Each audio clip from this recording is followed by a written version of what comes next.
Muy buenos días chicos de tercero de secundaria y bienvenidos a la última clase correspondiente a la Revolución Francesa. En esta oportunidad vamos a trabajar lo que fue el Imperio Napoleónico como lo tenemos ahí en esta línea de tiempo de color verde claro.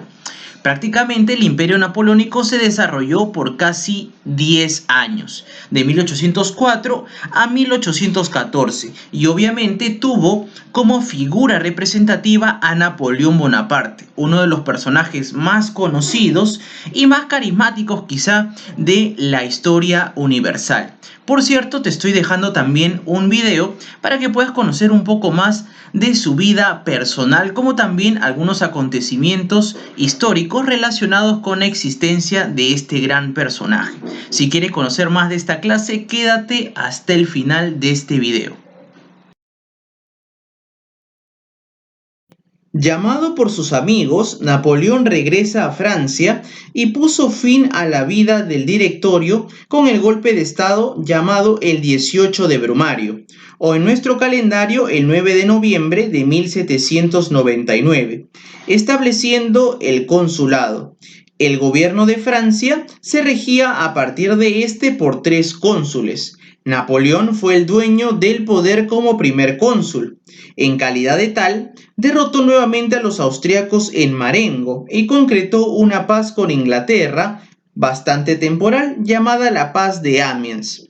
El consulado constaba de 2 poderes. Número 1, el ejecutivo, formado por 3 cónsules. El primero de ellos, obviamente, Napoleón.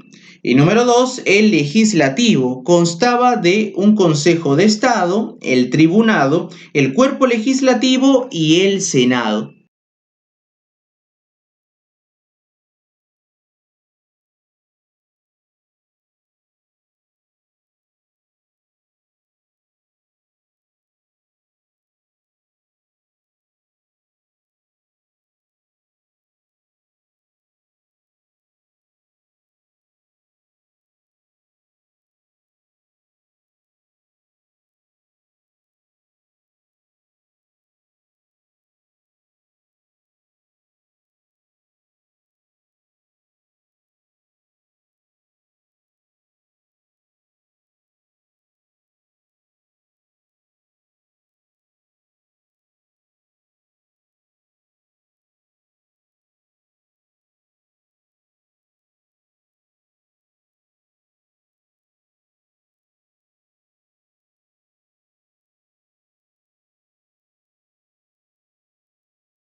La promulgación de la Constitución del año 10, o sea, del año 1802, le otorgaría el carácter vitalicio a su cargo de cónsul.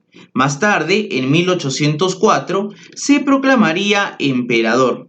Durante su gobierno como cónsul, Napoleón buscó reconciliar a los franceses luego de años de luchas internas. Por ello, autorizó a los emigrados franceses el retorno a su patria.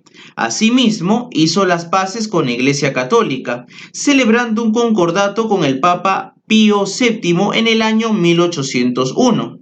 Con ello, se logró que la Iglesia quede subordinada al Estado.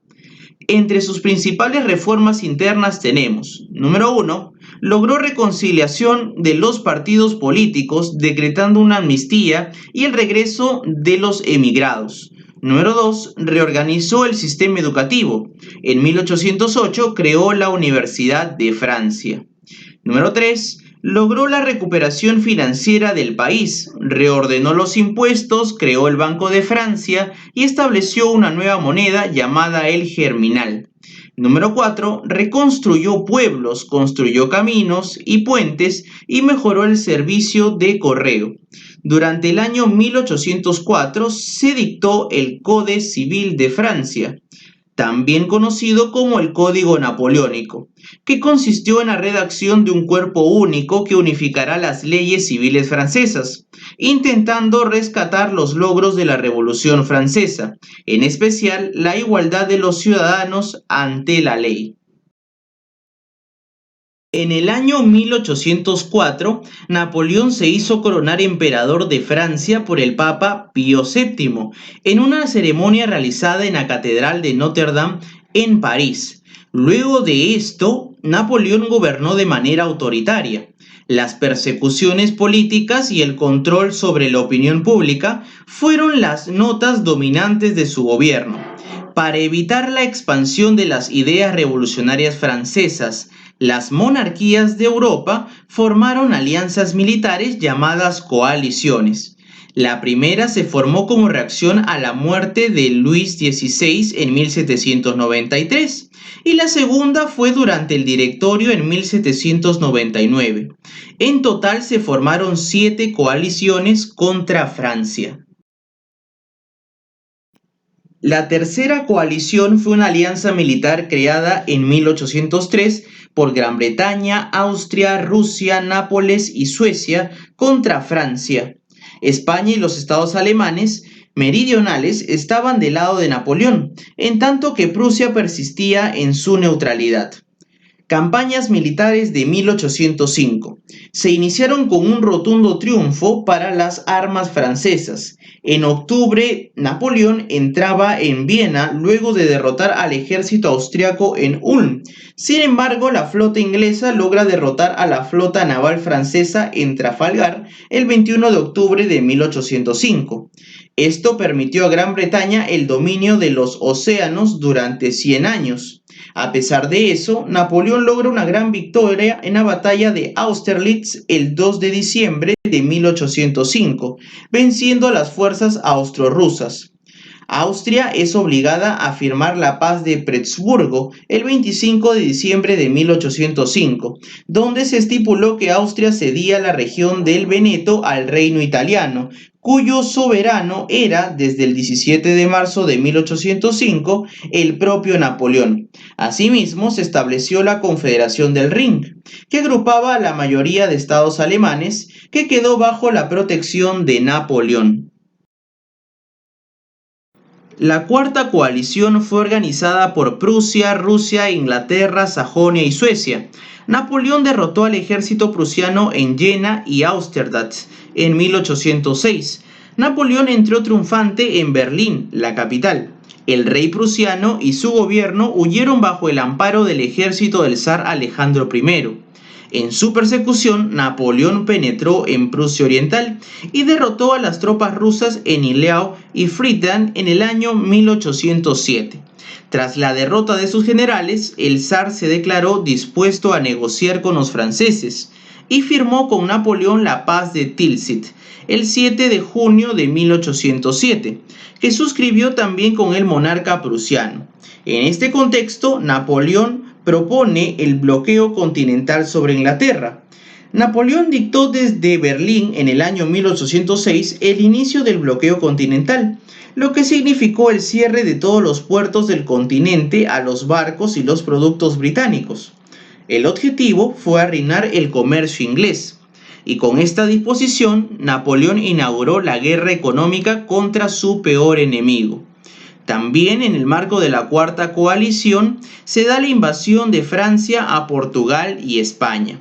Portugal se negó a acatar el bloqueo contra Inglaterra, provocando la reacción de Francia, que le invade colocando en 1807 a su hermano José Bonaparte en el trono español, país al cual también había invadido en su paso hacia Portugal. La Quinta Coalición fue conformada en el año 1809 por Austria, Inglaterra, España y Portugal. Durante la campaña de esos años, Austria se enfrentó en solitario a Napoleón. En la batalla de Aspen-Essling, en mayo de 1809, el emperador consiguió restablecer el bloqueo continental, pero al mismo tiempo se inició el conflicto con Rusia, que había negado su ayuda a Napoleón durante la guerra con Austria. La invasión a Rusia sería el inicio del fin para Napoleón.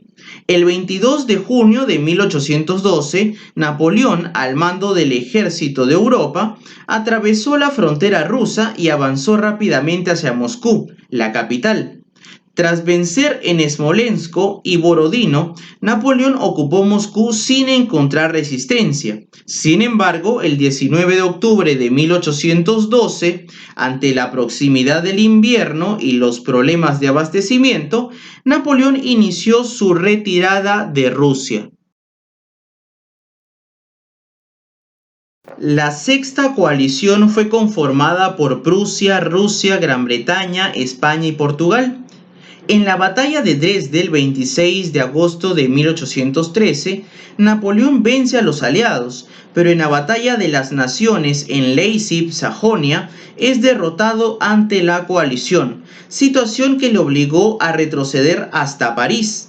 Napoleón derrotado es obligado a exiliarse a la isla de Elba por el Tratado de Fontainebleau en 1814.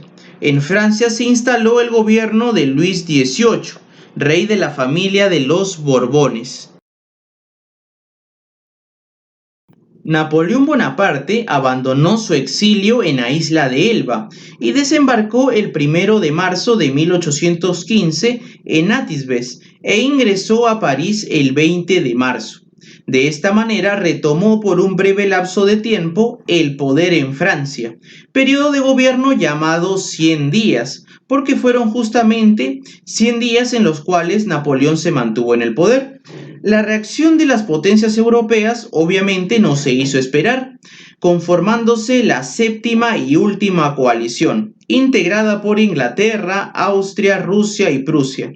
La campaña de Bélgica concluyó con la derrota final de Napoleón en la batalla de Waterloo el 18 de junio de 1815. Napoleón fue condenado al exilio en una isla del Atlántico llamada Santa Elena, donde muere un 5 de mayo del año 1821. De esta manera llega a su fin la era napoleónica.